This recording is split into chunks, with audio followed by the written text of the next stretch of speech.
Kembali lagi di cerita Guchen. Buat yang suka cerita ini silahkan like dan share, buat yang belum subscribe, mau kapan subscribe-nya? Oke, kita langsung aja ke ceritanya. Guchen. Bab tahun 1771 sampai tahun 1775. Meninggalkan ibu kota. Orang tua itu berkata dia tidak ingin pergi ke Jiangsu, lagi pula, dia adalah tetua dan Guchen adalah junior. Bagaimana mungkin seorang tetua pergi ke junior untuk tahun baru? Itu akan melanggar etiket. Tetapi dalam hatinya, dia tidak sabar untuk pergi ke Jiangsu, dia hanya tidak tahu bagaimana menghindari begitu banyak mata dan telinga di ibu kota. Dia mungkin berencana untuk meninggalkan ibu kota, tetapi keluarga lain juga merencanakan bagaimana menghadapi orang tua itu setelah dia meninggalkan ibu kota, lebih baik dengan berpura-pura itu adalah kecelakaan.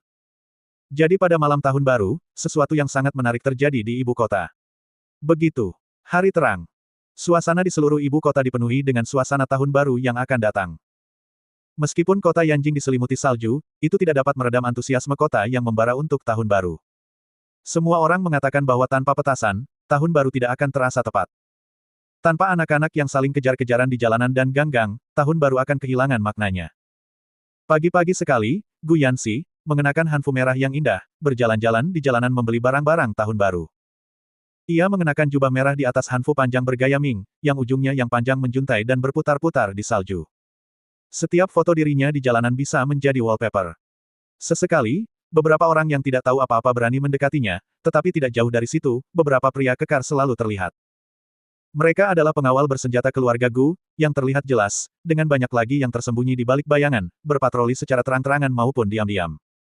Jadi, menjadi anggota keluarga bangsawan memiliki sisi negatifnya. Anda selalu harus ditemani oleh beberapa orang untuk perlindungan, karena status Anda membuat Anda menjadi sasaran empuk untuk masalah. Cantik sekali. Aku akan membelikannya untuk kakak ketigaku, dia pasti akan menyukainya. Gu Yanxi melihat syal merah muda di butik dan bahkan mencobanya sendiri. Oh, bukankah ini Nona Gu? Kebetulan sekali. Saat ini, seorang pria jangkung dengan rambut pirang yang dicat dan fitur wajah yang tajam berjalan mendekat bersama seorang wanita. Namun, Gu Yanxi terlalu malas untuk memperhatikannya. Dia tampan, tetapi dia juga terkenal sebagai anak manja di ibu kota. Alasan dia berani mendekati Gu Yanxi begitu dekat tanpa takut dihukum adalah karena dia memiliki kakak laki-laki yang baik. Pria ini adalah saudara tiri Kong Muhong, meskipun lahir di luar nikah, dia masih memiliki hubungan darah dengan Kong Muhong. Sekarang kakaknya adalah kepala keluarga Kong, seluruh garis keturunan mereka telah meningkat statusnya. Meskipun status ibunya sederhana, dia tidak bisa menyaingi memiliki saudara laki-laki sebaik itu. Dia dulu dipandang rendah di ibu kota, tetapi sekarang dia telah berubah menjadi tuan muda Kong yang dihormati. Pria ini adalah Kong Muyang, saudara tiri Kong Muhong. Namun, ia sama sekali tidak mewarisi ketenangan dan kompetensi seperti kakaknya. Sebaliknya, ia mewarisi lidah tajam dan kesombongan ibunya. Meskipun lahir di luar nikah, ia tetap bagian dari keluarga Kong, sehingga ia dikenal sebagai tuan muda keluarga Kong dan dianggap sebagai salah satu tuan muda tingkat 2 yang paling keras kepala di ibu kota. Di antara keempat tuan muda di ibu kota, Kong Muhong pada dasarnya adalah nomor 1. Ia tidak hanya sangat berbakat, tetapi juga sangat tampan. Terutama sekarang ia adalah kepala keluarga Kong, reputasinya di ibu kota cukup menggema. Selama Kong Muyang ingin berbisnis atau membeli tanah, semua orang harus menjaganya karena kakak laki-lakinya. Apakah kau sakit? Tidak buruk, aku ingat bulan lalu kau berkencan dengan seorang influencer media sosial dengan lebih dari 40 juta pengikut, dan seleramu berubah hari ini. Kalau tidak salah, dia pasti dari keluarga Su, kan? Bintang baru yang sedang naik daun. Wanita itu melipat tangannya dan mendengus, bagus untuk diketahui. Aku sarankan Nona Gu untuk berhati-hati dengan ucapannya, karena ketika aku menjadi terkenal, kau mungkin harus meminta bantuanku. Gu Yanxi memandang wanita itu seperti orang bodoh, seperti sedang melihat hewan di kebun binatang. Tuan muda Kong, kenapa pacar-pacarmu semakin buruk? Yang sebelumnya jelek, tapi setidaknya mereka pintar. Yang kau temukan ini bukan hanya jelek, tapi juga tidak terlalu pintar. Dia baru terkenal beberapa hari, dan dia sudah kehilangan rasa sopan santunnya. Aku bisa membuatmu terkenal hari ini, dan aku bisa membuatmu tercela besok. Bahkan keluarga Kong pun tidak bisa melindungimu. Pernyataan yang angkuh ini jelas merupakan warisan langsung dari Gu Chen. Sejak perjalanannya ke kota Sichuan, di mana ia menyaksikan kehadiran Gu Chen yang tegas dan berwibawa, auranya yang tak tergoyahkan dan tak terkalahkan, Gu Yanxi kembali ke rumah sebagai orang yang sama sekali berbeda. Mungkin bahkan Kong Muyang pun tidak menyangka bahwa gadis kecil ini akan menjadi begitu tajam lidahnya setelah waktu yang singkat. Cek. Keluarga Gumu mungkin kuat, tetapi ibu kota ini tidak dikuasai oleh keluargamu saja. Keluarga suku juga tidak bisa dianggap remeh, dan selain itu, ada keluarga Kong, kan, sayangku? Wanita itu, sambil memegang lengan Kong Muyang, berbisik. Gu Yanxi memutar matanya ke arah Kong Muyang dan mendengus dingin, jika aku dalam kesulitan, keluarga Gu akan melakukan segala daya untuk membantuku.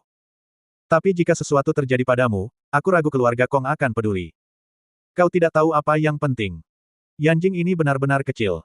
Bertemu dua orang sial seperti kalian di tahun baru adalah nasib buruk. Setelah mengatakan itu, dia berbalik untuk pergi.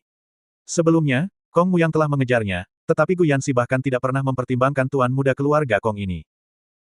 Pertama, dia sama sekali tidak mempertimbangkannya, sebagian karena posisi ibunya tidak sah, singkatnya, dia adalah selir yang naik ke tampuk kekuasaan. Sekarang dia akhirnya menjadi pewaris sah, di ibu kota kuno, kemurnian garis keturunan masih sangat dihargai.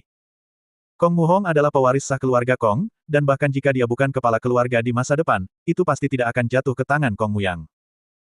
Selain itu, pria ini adalah seorang playboy terkenal di ibu kota, tidur dengan selebriti kelas 2 atau 3 suatu hari dan menggoda putri-putri kepala keluarga kelas 2 atau 3 keesokan harinya. Oleh karena itu, menurut Gu Yanxi, orang seperti ini tidak memiliki kesempatan untuk memasuki pusat kekuasaan sejati di ibu kota. Cek, kupikir kau yang sedang menstruasi tidak teratur. Selalu memasang wajah masam seperti itu, siapa yang kau coba bodohi? Apa kau benar-benar berpikir kau seorang putri? Pakaianmu tidak modis maupun norak, sangat jelek. Anjingku berpakaian lebih baik darimu.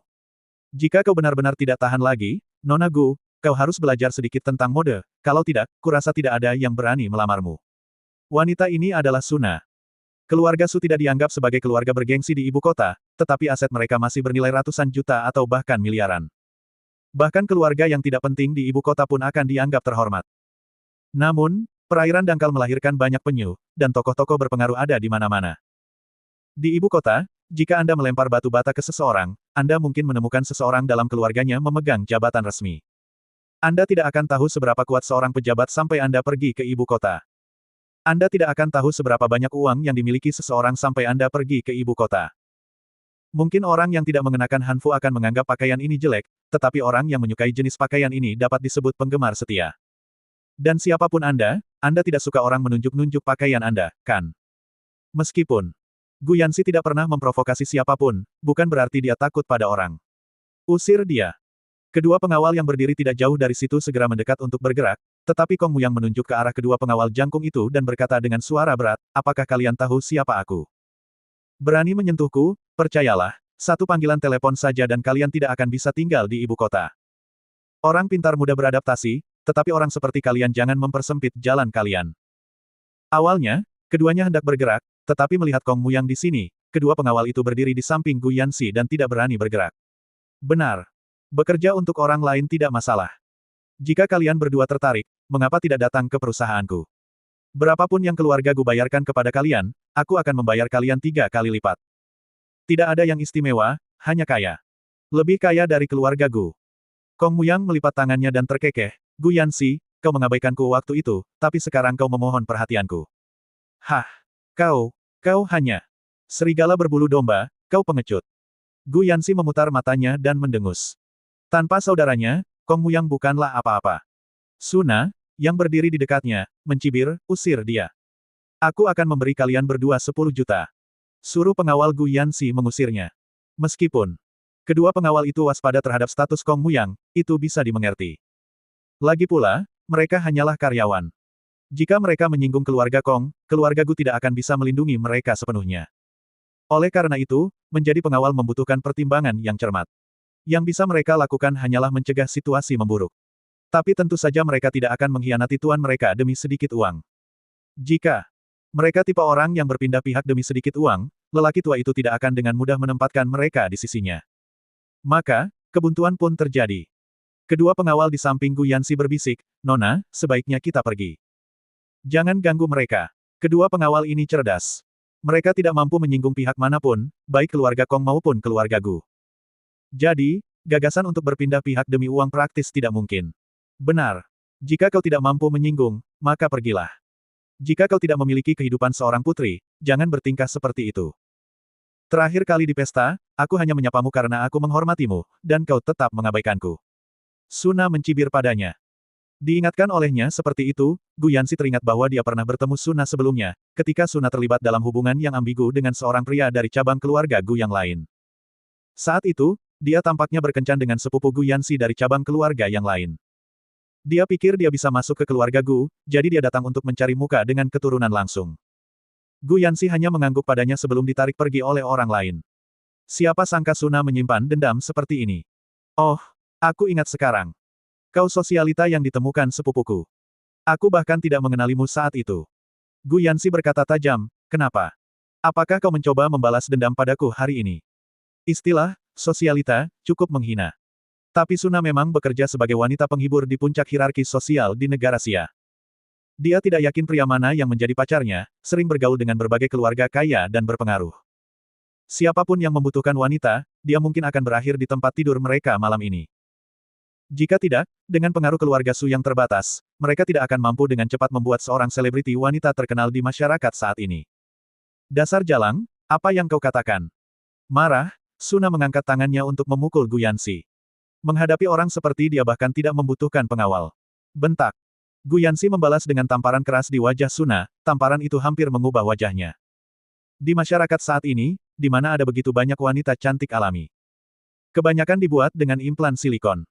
Siapa yang menyangka bahwa putri kecil keluarga Gu ini memiliki sisi yang begitu kuat? Suna, tidak mau kalah setelah ditampar, hendak membalas ketika dia langsung dihentikan oleh suara di belakangnya. Berhenti. Kong Muyang dan Suna berbalik bersamaan, hanya untuk melihat Kong Muhong memimpin anak buahnya ke arah mereka. Konflik kecil antara keluarga-keluarga kuat menyebar seperti api.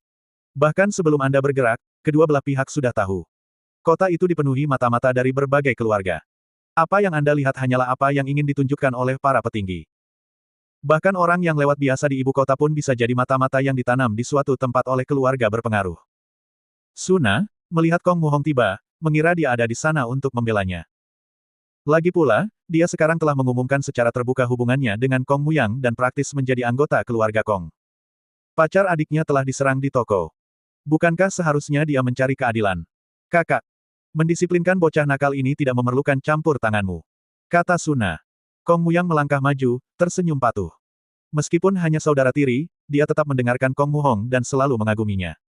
Sebaliknya, Kong Muhong agak enggan berurusan dengan adik laki-lakinya, yang lahir dari ibu tirinya, tetapi karena mereka memiliki hubungan darah, dia selalu harus membereskan kekacauan ketika mereka pergi. Bentak, bentak. Tanpa pikir panjang, Kong Muhong menamparkan Kong Muyang dan Suna di wajah. Minta maaf. Suna terkejut. Ini baru kedua kalinya dia ditampar dalam waktu yang lama, dan di hari yang sama. Dia memukulku, kenapa aku harus meminta maaf padanya? Bentak. Kong Muhong menamparnya lagi, sambil berkata dingin, kenapa? Kenapa kakak ketiganya adalah Raja Barat Daya? Keluarga Kong bukanlah tempat perlindunganmu. Jika terjadi sesuatu, keluarga Sumu hanyalah umpan meriam.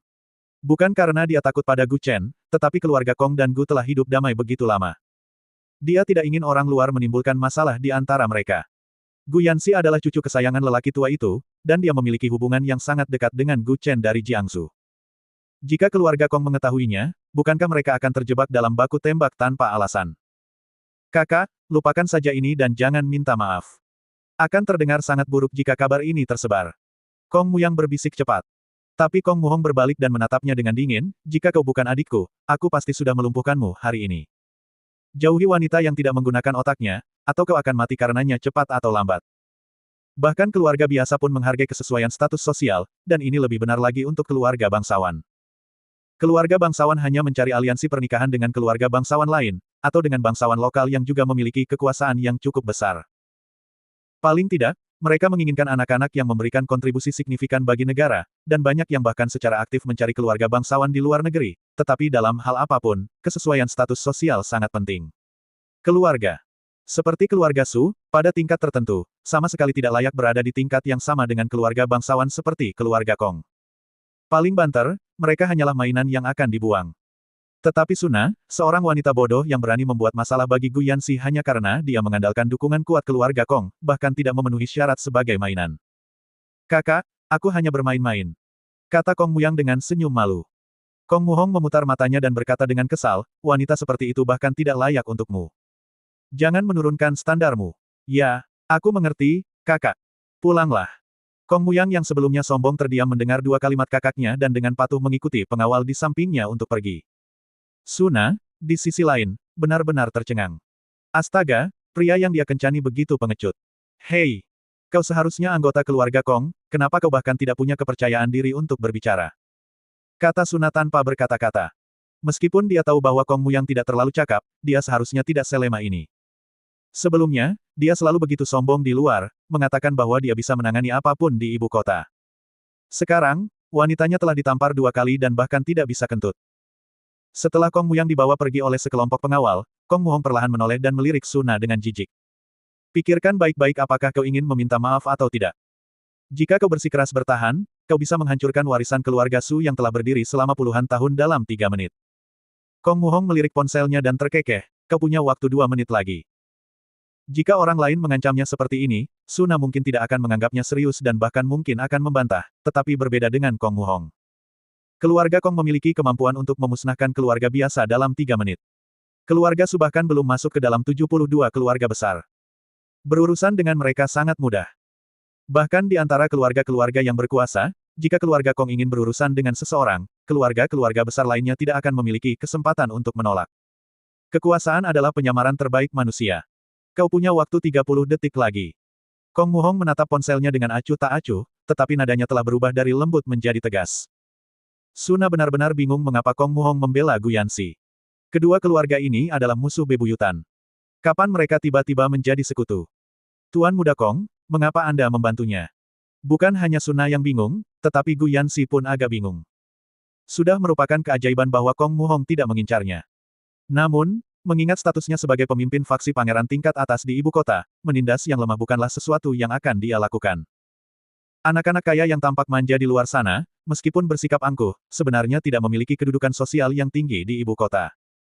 Mereka hanya lahir dari keluarga yang berpengaruh, yang tentu saja memberi mereka keuntungan signifikan dibandingkan orang biasa. Satu batu bata dari seorang bangsawan di ibu kota dapat membunuh beberapa orang, jadi tidak ada yang perlu dibanggakan. Namun, beberapa orang yang bukan bangsawan telah mengembangkan kecenderungan aristokratis, menikmati memamerkan kekuasaan mereka di luar. Di sisi lain, para pangeran, yang lahir dengan gelar, jauh lebih rendah hati dibandingkan. Misalnya, dibandingkan dengan Kong Muhong, ia memiliki relatif sedikit berita negatif karena kebanyakan orang tidak dapat mencapai levelnya. Di mata orang biasa, keluarga kaya mewakili puncak kekuasaan, tetapi kenyataannya, mereka baru saja memasuki tingkatan terendah dari struktur kekuasaan itu. Apa yang dapat dilihat orang biasa pasti tidak signifikan. Misalnya, orang luar semua berpikir keluarga Kong dan keluarga Gu adalah musuh yang tidak dapat didamaikan. Dalam skala besar, hubungan mereka adalah perebutan kekuasaan.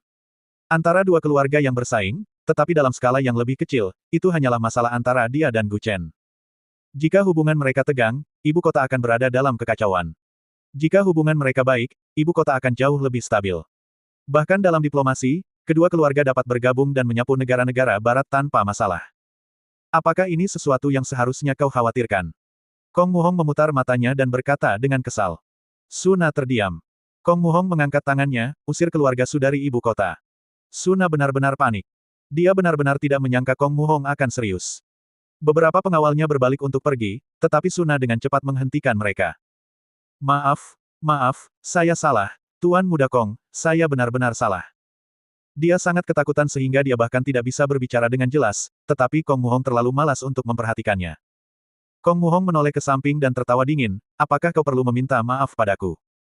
Orang yang kau sakiti bukanlah aku. Suna dengan cepat menoleh untuk melihat Guyanxi dan terus membungkuk dan meminta maaf, bahkan hampir berlutut. Jika keluarga Su lenyap, bagaimana dia akan hidup? Keluarga Kong hanya punya satu cara untuk berurusan dengan keluarga lain, diam saja atau bertindak tanpa ampun, memastikan tidak akan ada kesempatan bagi mereka untuk bangkit kembali. Mengusir keluarga Su dari ibu kota sama seperti memaku mereka ke tanah dan tidak pernah membiarkan mereka bangkit lagi, kecuali jika keluarga Kong runtuh, tetapi peluang itu mungkin lebih kecil daripada memenangkan lotre. Baiklah. Berhenti menarik-narik bajuku, lain kali lebih berhati-hati. Kata Guyanxi, menatapnya dengan jijik. Kong Muhong melirik Guyanxi dan tersenyum. Tak heran dia adalah suami idaman banyak gadis. Siapa yang tidak akan terpesona oleh senyum itu? Bahkan tanpa kekuasaan, banyak wanita mungkin akan rela melewati api dan air demi dia. Terlebih lagi, dia sangat berbakat sejak usia muda, dan sekarang dia langsung mewarisi tahta keluarga Kong. Dengan status dan penampilan yang begitu tampan, sungguh sulit bagi wanita untuk menolak. Rasanya seperti kemewahan bahkan dalam mimpi. Novel tidak akan berani menulis sesuatu seperti ini. Itu hanyalah kehidupan yang menantang surga. Bagi orang biasa, Jika Tuhan membukakan pintu untuk mereka, itu benar-benar pintu yang mengarah ke jalan buntu tanpa jalan keluar.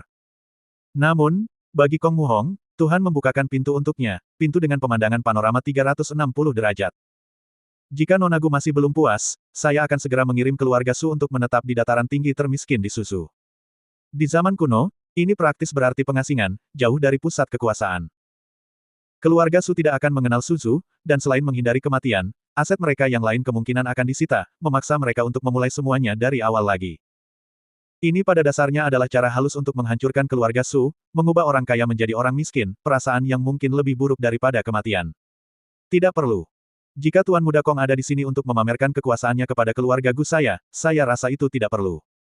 Anda tidak bisa menindas saya. Jika Anda begitu mampu, pergilah dan tindas kakak ketiga saya di Jiangsu. Gu Yanxi mengerutkan hidungnya dan mendengus. Jika bukan karena ingin memamerkan kekuatannya, Gu Yanxi akan sulit memahami mengapa Kong Muhong muncul saat ini untuk membantunya. Kau terlalu banyak berpikir. Jika aku ingin pamer, aku bisa melakukannya melalui cara lain. Apa manfaatnya jika aku pamer di depanmu? Kong Muhong tersenyum tipis dan berkata, aku selalu mengatakan apa yang kupikirkan dan tidak pernah menindas yang lemah. Ini hari terakhir tahun baru. Pulanglah dan beritahu kakak ketigamu bahwa kami akan membalas dendam padanya tahun depan. Setelah mengatakan itu, dia berbalik dan pergi tanpa menoleh. Begitu dia memasuki toko kecil itu, dia dikelilingi oleh para gadis. Terkadang yang menarik perhatian bukanlah statusnya. Ketampanannya juga sangat mencolok. Pantas saja kakak ketiga bilang dia seseorang yang penampilannya setara dengannya. Kata Gu Yanxi pelan sambil melihat sekeliling. Namun, Kong Muhong tetap bersikap sangat sopan, datang dan pergi dengan cepat. Di luar toko, hanya beberapa menit setelah kemunculannya, tempat itu sudah dipenuhi wartawan dan penggemar wanita yang tergila-gila. Dan mereka semua adalah wanita-wanita cantik, tinggi dan langsing. Seseorang yang tidak tahu mungkin mengira seorang selebriti telah datang. Orang-orang di Siam memiliki ciri khas, mereka cenderung pergi ke tempat yang ramai. Misalnya, banyak orang tidak tahu apa yang terjadi di sini, tetapi mereka melihat kerumunan besar dan berkumpul, menyebabkan kemacetan lalu lintas untuk sementara waktu. Inilah status seorang tuan muda dari ibu kota. Dia datang dengan sekitar selusin pengawal, bukan terutama untuk perlindungan dirinya sendiri, tetapi juga untuk menjaga penampilan dan mengendalikan penggemar wanita yang tergila-gila. Baginya, bermain-main dengan wanita sangat mudah. Di levelnya, dia biasanya tidak tertarik pada wanita yang mudah didapatnya. Di dalam Rolls-Royce klasik. Tuan muda, kami baru saja menerima kabar bahwa Tuan Tua Gu tampaknya menghabiskan sepanjang hari di rumah makan bersama orang lain dan belum keluar. Bisik seorang pria parubaya di sampingnya. Mustahil. Kata Kong Muhong dengan suara berat, sambil melipat tangan, sekarang pusat gravitasi keluarga Gu telah bergeser ke selatan, selain tuan tua yang mengendalikan kekuasaan, anggota keluarga Gu lainnya di ibu kota tidak berarti. Bagaimana mungkin dia mau tinggal di ibu kota? Posisi kepala keluarga di masa depan pasti akan diperuntukkan bagi Gu Chen.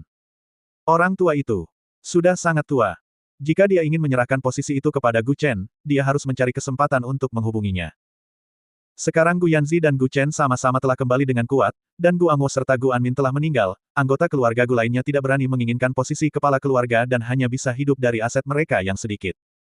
Oleh karena itu, Kong Muhong dapat dengan mudah menebak bahwa orang tua itu pasti akan mencoba meninggalkan ibu kota. Tapi orang-orang kita bilang dia masih berjemur di rumah halaman tua keluarga Gu. Pria parubaya di sebelahnya tiba-tiba menerima panggilan lain di teleponnya. Tetapi setelah menjawab, ekspresinya berubah lagi, Tuan Tua Gu muncul di pasar bunga di selatan kota. Baiklah, saya akan segera memberitahu Tuan Muda. Tepat setelah ia menutup telepon, sebelum ia sempat berbicara, panggilan lain masuk. Apa? Membeli kue wijen di timur kota. Setelah menutup telepon, panggilan lain masuk. Halo. Kenapa dia di barat kota lagi? Apa kalian mengawasinya dengan benar? Bisakah dia berada di dua tempat sekaligus? Semenit yang lalu dia di rumah, semenit kemudian dia berada di berbagai bagian kota. Pria parubaya yang menjawab telepon hampir mengumpat, sementara Kong Muhong tetap tenang. Beberapa sosok Tuan Tua Gu yang muncul di seluruh kota sekaligus jelas merupakan tipuan. Tuan Tua Gu adalah tokoh besar kerajaan Xia. Dia tidak akan muncul di depan umum begitu saja. Tuan Muda, sejauh ini, Tuan Tua Gu telah terlihat di 9 tempat berbeda secara bersamaan. Apa yang harus kita? Tanya pria parubaya di sebelahnya dengan tenang. Kong Muhong perlahan menyalakan rokok dan merokok, palsu. Semua palsu. Kemana dia sebenarnya pergi? Pria parubaya bertanya, tampak bingung. Seorang titan seperti lelaki tua itu tidak mungkin meninggalkan ibu kota begitu saja. Jika dia pergi, tulang punggung keluarga Gu akan runtuh. Keluarga bangsawan macam apa itu? Kong Muhong menjentikan abu rokoknya dan berkata pelan, dia seharusnya masih berada di rumah besar keluarga Gu. Yang lainnya hanyalah kedok. Mereka ingin membuat semua keluarga berpengaruh berlarian seperti ayam tanpa kepala, kelelahan, sebelum menemukan kesempatan untuk pergi. Sungguh rubah tua yang licik. Haruskah kita memanggil orang-orang kita kembali? Panggil mereka kembali. Jaga mereka di kediaman lama keluarga Gu. Kita sama sekali tidak boleh membiarkan mereka berpapasan dengan Gu Chen itu, jika tidak, kekuasaan keluarga Gu akan jatuh ke tangan Jiangsu. Pada saat itu, bukankah mereka akan menjadi bandit gunung di tempat yang begitu jauh? Jika menguras seluruh tenaga kerja, sumber daya, dan kekayaan keluarga Gu, mengubah Jiangsu menjadi ibu kota mini, membagi negara di sepanjang sungai, dengan satu keluarga memerintah selatan. 8 keluarga lainnya akan berdesakan di utara, di mana Gu Yanzi, Murong Yi, dan keluarga Ye akan terlibat. Bukankah itu akan menjadi permainan anak-anak? Saat ini, di sebuah gang di ibu kota. Tuan Tua Gu dan Yan Dangxiang berpakaian sangat sederhana, tipe orang yang sulit dikenali di jalan, hanya orang tua biasa. Pelan-pelan. Kita akan segera meninggalkan kota. Begitu banyak kedok yang telah ditebar, dan dia sendiri adalah salah satunya. Mungkin orang normal akan berpikir bahwa lelaki tua itu pasti berkuasa penuh, dan bahwa orang yang berada di halaman itu adalah orang yang sebenarnya. Itulah yang dipikirkan orang lain, dan itulah yang dipikirkan keluarga Kong dan Chao juga. Yandang melihat bahwa dia berjalan semakin cepat, yang menunjukkan betapa tidak sabarnya dia untuk meninggalkan kota. Seringkali, tergesa-gesa hanya mendatangkan malapetaka. Dia telah mempercayakan semua pengawal pribadinya untuk melindungi para penipu itu, hanya menyisakan Yan Dangxiang di sisinya. Bang! Tepat setelah dia selesai berbicara, Tuan Tua Gu menabrak 2 pemuda di depannya. Kedua pemuda itu berbalik, hendak mengumpat, tetapi dengan cepat membandingkan foto di tangan mereka dengan gambar Tuan Tua Gu. Oh! Tuan Tua Gu lagi. Sudah berapa banyak sekarang? Kata pemuda berjenggot itu mengejek. Seorang pria yang sedang merokok di dekatnya mencibir, pasti ada setidaknya 10 atau 8 orang. Lihat apa yang dia kenakan. Jika dilihat lebih dekat, dia bahkan tidak mirip dengan foto itu, hanya sedikit mirip. Ayo pergi, atasan bilang untuk mengawasi tempat lain. Jadi kita tidak akan memeriksa yang ini. Periksa pantatku. Kalau dia benar-benar berkeliaran di luar, pasti ada banyak orang di belakangnya, kan? Lagi pula, kalau itu benar-benar Tuan Tua Gu, setidaknya dia akan bersembunyi kalau melihat ada yang mencarinya, kan? Tidak mungkin seseorang langsung menabraknya begitu saja. Yan Dangxiang, berbicara dengan aksen kota Dongshan yang fasih, berkata, ya ampun, apakah kita harus berfoto untuk meninggalkan kota sekarang? Kenapa kau tidak mengambil satu foto untukku juga, agar aku bisa kembali untuk kencan buta? Pergi sana. Pergi sana. Kalau kau ikut campur urusan kami lagi, kau tidak akan bisa merayakan tahun baru, percaya atau tidak. Bersambung.